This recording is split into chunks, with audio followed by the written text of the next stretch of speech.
Hello, guys, and welcome back to the Ersa Theory. We talk about one of the questionable characters, but before we move on to Ursa and the portal, there's something we got in store for you. But as always, there is a possible spoiler warning ahead, so be careful. But now we got that out of the way, so we can begin the topic of this video: Ursa, the portal, and the loop. Well, you say, Erza, but we're going to have a dedicated theory to her later. But for now, all we need is just her connection to the portal to understand what is going on.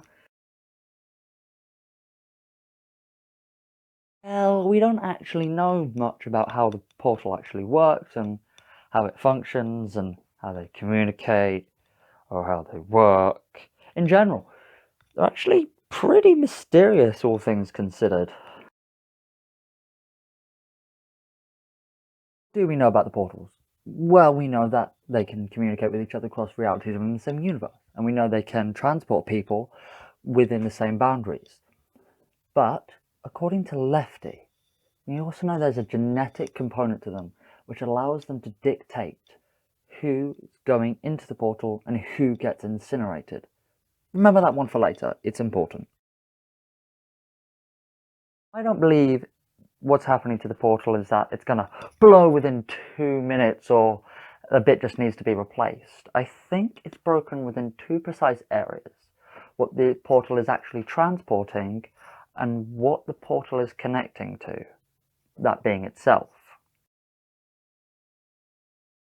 Ideas coupled together create what we see in the series.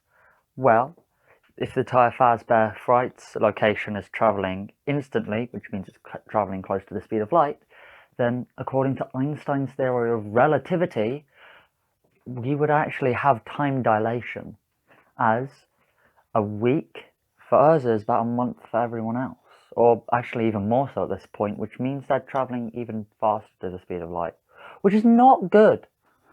But this also explains why Urza can't leave, as Urza, now she's caught on the genetic component, would also be traveling at equal rate to the rest of the Fazbear Fright's location, which means if she were to step out, she would very quickly slow down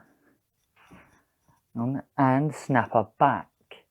It wouldn't let her leave because the effects would be just massive on everything around her and her. She would very much die.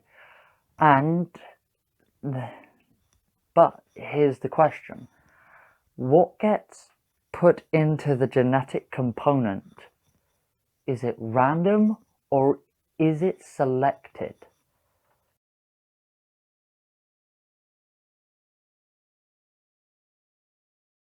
That is that it's selected.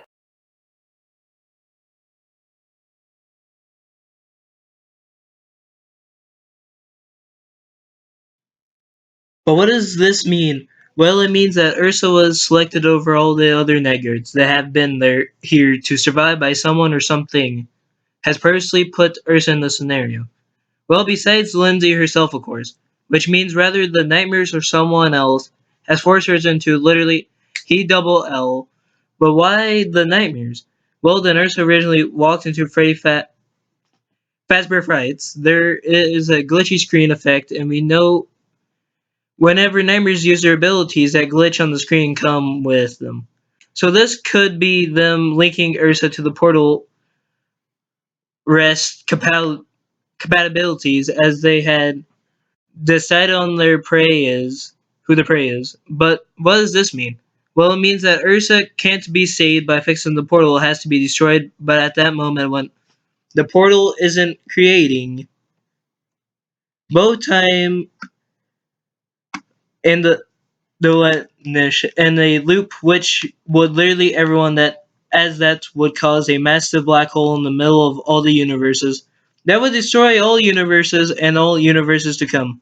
So not an option, but there is one way: disconnect Ursa from the generic component, which would set her free, but this would leave her mortal again. And we don't know the damage it would do to Ursa, as the genetic components would could be damaged and has some recoil. which in Ursa condition could be lethal and she wouldn't be mortal, but we can't be sure of the future and Ursa may not go this way. Well, thank you all so